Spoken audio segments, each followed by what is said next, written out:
Atlantic महासागर के बीचों बीच फैला हुआ एक रहस्यमयी टापू था जिसका नाम था इल सेंट ह्यूबर्ट। यह जगह आम इंसानों के लिए निषिद्ध थी क्योंकि यहाँ पर ऐसी गुप्त चीजें हो रही थीं जिनकी कल्पना भी मुश्किल है। टापू के भीतर गहराई में इनजेन नाम की कंपनी ने एक विशाल रिसर्च लैब बनाई थी।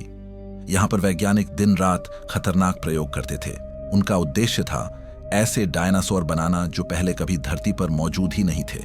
उन्होंने अलग अलग प्रजातियों के डीएनए को मिलाकर ट्रांसजेनिक म्यूटेटेड डायनासोर बनाए। ये जीव न केवल विचित्र थे बल्कि बेहद शक्तिशाली और अनियंत्रित भी थे।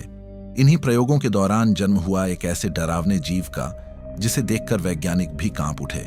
यह था एक 6 अंगों वाला विकृत प्टेरोसॉर जिसकी आकृति बिल्कुल असामान्य थी। उसके पंख असमान थे, आंखों में लाल चमक थी और दहाड़ इतनी भयानक कि सुनकर रोंगटे खड़े हो जाए। वैज्ञानिकों ने उसे नाम दिया था डिस्टॉर्टस रेक्स। शुरुआत में उसे एक खास स्टील के पिंजरे में कैद रखा गया, लेकिन एक रात प्रयोग के दौरान कोई गड़बड़ी हो गई। डिस्टॉर्टस रेक्स ने पिंजरे की सलाखें तोड़ डाली, धातु के टुकड़े बिखर गए और उसकी चीख पूरे टापू पर गूंज उठी। अचानक पूरे रिसर्च सेंटर में अलार्म बजने लगे। कोड रेड, सभी कर्मचारी तुरंत इवैक्यूएट करें। वैज्ञानिक और गार्ड्स जान बचाने के लिए भागने लगे।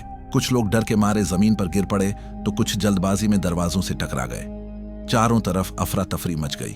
हर किसी के चेहरे पर भय, घबराहट और मौत का डर साफ झलक रहा था। डिस्टॉर्टस रेक्स अपने पंख फैलाकर ऊपर उठा और तेज चीख के साथ लैब की छत तोड़कर बाहर निकल गया। रात के अंधेरे आसमान में उसकी परछाई और भी भयानक लग रही थी। नीचे खड़े लोग उसे देखते ही सिहर उठे। टापू अब सुरक्षित नहीं रहा था। जो जगह कभी एक गुप्त प्रयोगशाला थी अब मौत का अड्डा बन चुकी थी। भविष्य की 17 साल बाद की धरती अब पहले जैसी नहीं रही। अब यह जगह इंसानों के साथ साथ उन प्राचीन दानवों, डायनासोर और दूसरे विलुप्त जीवों के लिए भी घर बन चुकी है।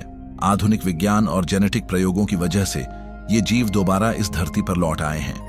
वे घने उष्णकटिबंधीय जंगलों और दलदली क्षेत्रों में रहते हैं, ठीक वैसी ही जगहों पर जहां करोड़ों साल पहले उनका साम्राज्य हुआ करता था। इंसानों के लिए यह नजारा रोमांच और डर दोनों का मिश्रण है, जैसे इतिहास ने अचानक करवट बदल ली हो। इसी बदलती दुनिया में कहानी की असली शुरुआत होती है। एक गुप्त सरकारी एजेंट जोरा बेनेट, जो तेज, बहादुर और अपने काम में माहिर है, को अचानक एक बेहद गोपनीय बुलावा मिलता है। उसे मिलाने आता है मार्टिन क्रेब्स, जो दुनिया की सबसे बड़ी फार्मास्यूटिकल कंपनियों में से एक का मुखिया है।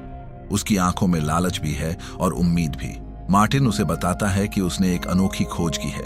इन डायनासोरों के खून में छुपा है इंसानियत का भविष्य। उनकी बायोमैटेरियल्स में ऐसा रहस्य है जिससे कोरोनरी हार्ट डिजीज यानी दिल की सबसे घातक बीमारी का इलाज ढूंढा जा सकता है। एक ऐसी दवा जो पूरी दुनिया को नई जिंदगी दे सकती है।